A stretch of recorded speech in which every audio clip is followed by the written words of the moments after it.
बात तो सुने मेरी। आए आए।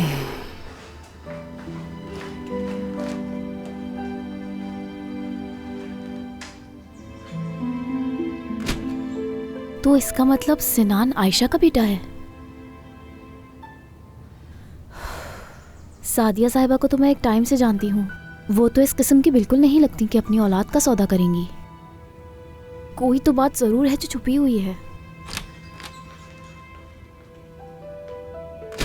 फातिमा और नसरीन कहाँ हैं?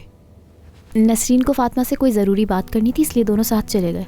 बस बहुत हो गया, मैं अभिनय और नहीं बर्दाश्त कर सकती। क्यों, क्या हुआ है? जाहिर है काम तो ये करेंगी नहीं।